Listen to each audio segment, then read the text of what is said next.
Здравейте, мили деца! Отново сме на морето. Ами кой не го обича? Весели морски приключения чакат всеки моряк и всеки любител на морските вълни.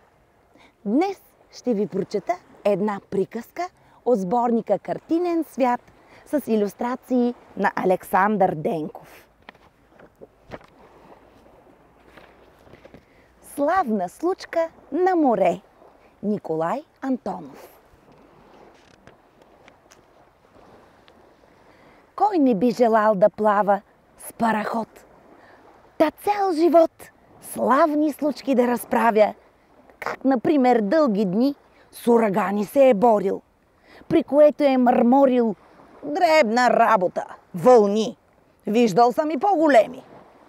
И когато подир време от море се прибере, ще го окръжат децата с любопитство на лицата и с завист. Ами как? Виждат истински моряк. Те го питат в надпревара, той единствено отговаря. Отговаря умно, кратко, по-моряшки, с хумор свеж. Бури имаше ли, братко? Бури, колкото си щеш. Страшно нещо са, така ли? Страшно, ако си страхлив. Кашалот да сте видяли? То се знае. Жив ли? Жив.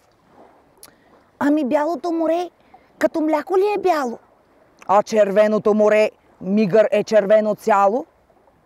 Мили мои юначини, всичките моря са сини. Хубаво ли е в морето? Хубаво е у дома, където има българска земя. Следва главният въпрос, твърде смешен за матрос. Имаше ли приключения? Имаше ли приключения? Yes! Което значи да. Тук от детското търпение не остава и следа. Всички викат: опиши ни битките с вълните сини. Всички викат: разправи ни славна случка на море. Млъкват просто дъх стаили, любопитни, кротки, мили. Славна случка ли? Добре. Плаваме по океана. Знаете, широк е той. Връз горещата стомана слънцето излива зной. Страшна сжега, всеки дреме. Нито дума, сума време. Тишина и мараня. Мараня и тишина. И навред вода ленива. Гледаш и ти се доспива. Та какво ли чудно тука? Бива на море и скука, на моряка вечен враг. Нищо, ние сме издържали, колко скука, та сега ли? Изведнъж един моряк ревна гръмко: братя, бряг! Скачаме, брегът насреща е на Африка гореща. През бинокъл капитана поглед в далечината взря. Виждам гледка твърде странна. Ей, сега ще разбера. Ние усещаме, че става нещо важно край брега. Капитанът наблюдава с бинокъл в ръка. Виждам лодки. Две. Едната гони другата. Гребът. Вмиг сгъсти се тишината. Спря в гърдите ни дъхът. Капитанът продължава, строг и ням да наблюдава. Ясно. 8 бели хора гонят негърче едно. То премира от умора. Ще го стигнат, майче, но вече всички сме на щрек. Гонят някъде човек. А морякът, морякът не оставя да го чакат. Щом е нужно да спасява, всичко на света забравя. Хвърля се на помощ той. С небинокъл капитана миг решителен настана. Трябва да се притечем. Трябва помощ да дадем. Yes! Отвръщат всички дружно. Щом е нужно, значи нужно. И тогава рев сирената надава, вика храбрите мъже. Тъй тръби тръбата в боя. Тича боцманът с въже. Тича мотористът с пояс.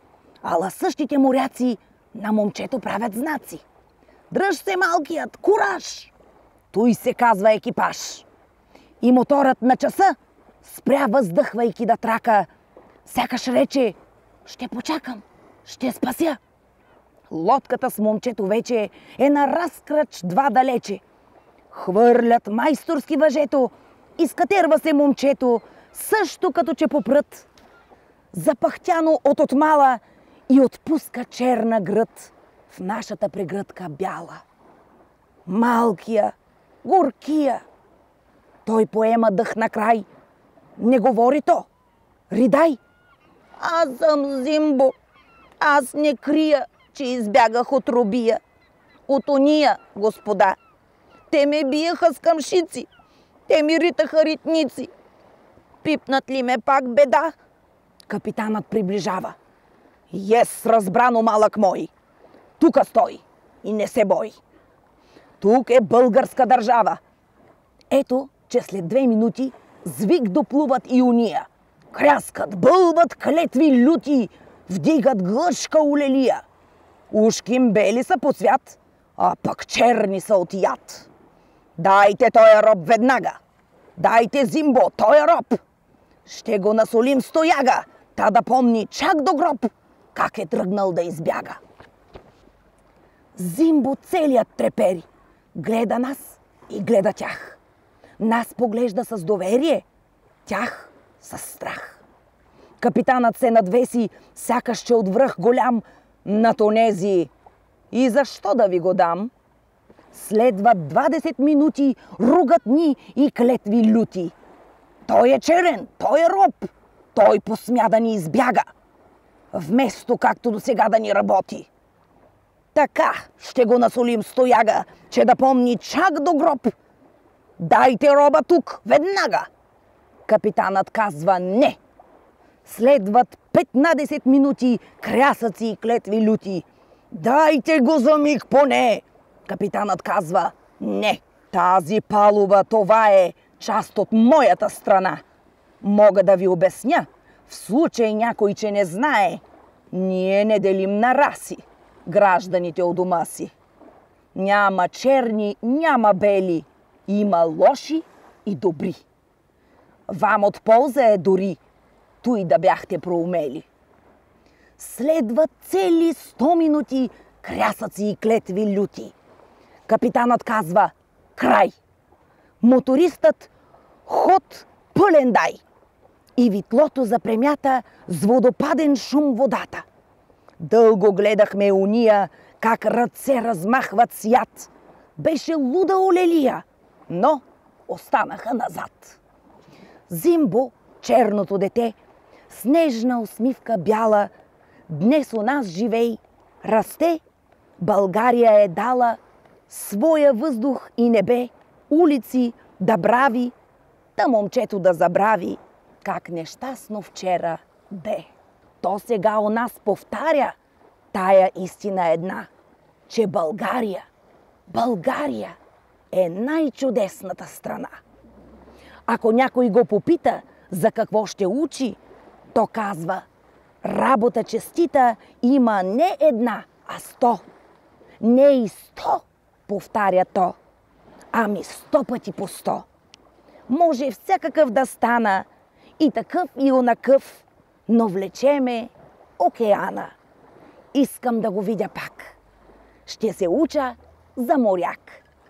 Да, моряк, и то какъв.